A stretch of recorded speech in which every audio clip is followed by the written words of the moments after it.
Today I would like to introduce the poet John Keats to you all.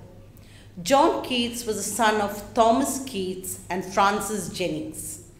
Born in 1795, he was one among the greatest poets of the 19th century, belonging to the second generation of Romantic poets.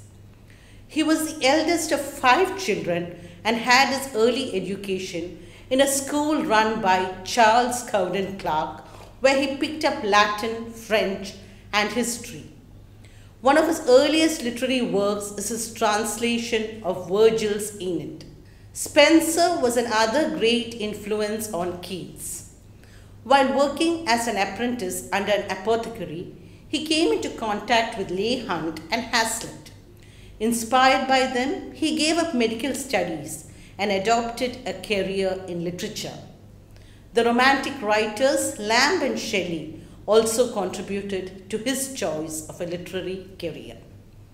Ill health and unrequited love from Fanny Brown caused him to be of melancholic temperament. He wrote in his last days, "I have loved the principle of beauty in all things."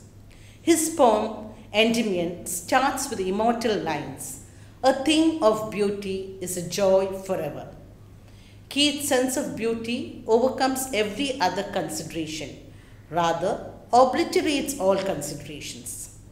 His main contributions to literature are his mighty odes, such as Ode to a Nightingale, Ode on a Grecian Urn, Ode on Melancholy, Ode to Autumn, Ode to Psyche, and so on. Lines from Ode on a Grecian Urn exemplifies his philosophy. Beauty is truth, truth beauty. That is all ye know on earth and all ye need to know. Keats is remembered for his medievalism, Hellenism, sensuousness, and concept of negative capability. He wishes to be remembered among the English poets after his death, and the wish seems to have been fulfilled. Quoting the words of Arnold, who says, he is with Shakespeare, talking about Keats as the only poet to share the felicity of Shakespeare.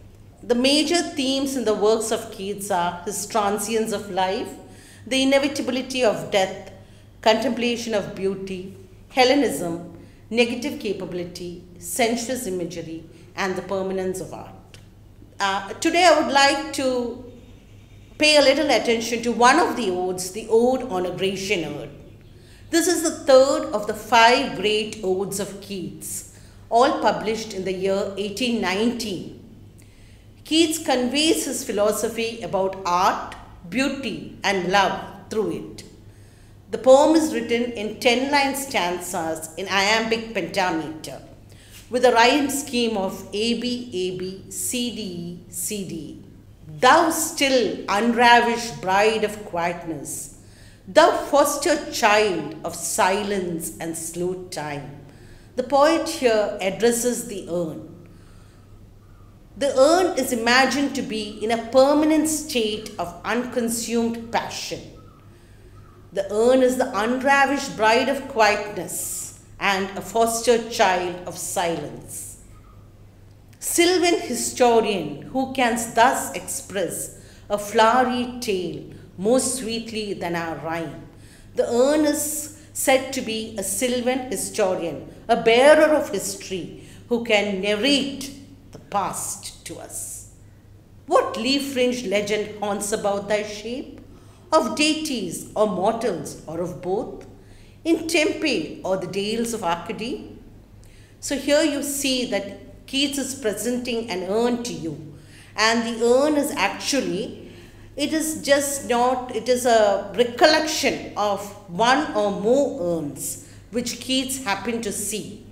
The urn was introduced to him by Benjamin Haydon, who introduced Keats to Greek sculpture.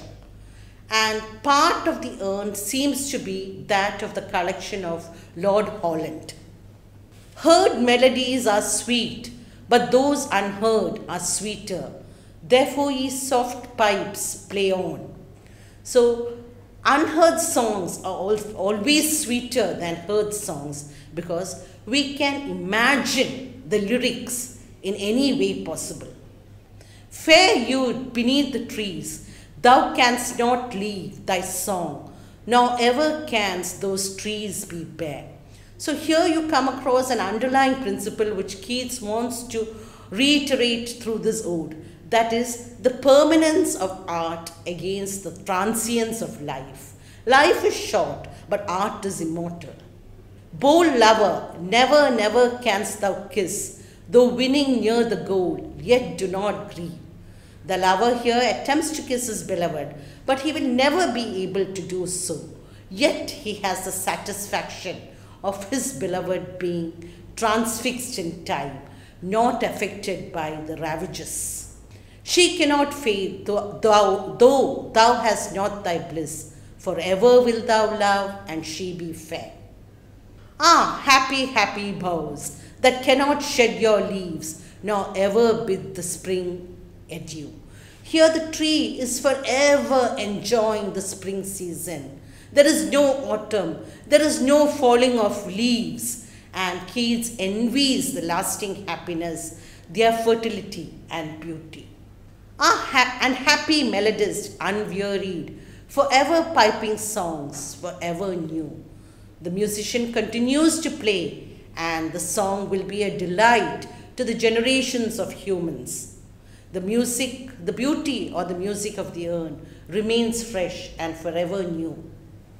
More happy love, more happy, happy love, forever warm and still to be enjoyed, forever panting and forever young.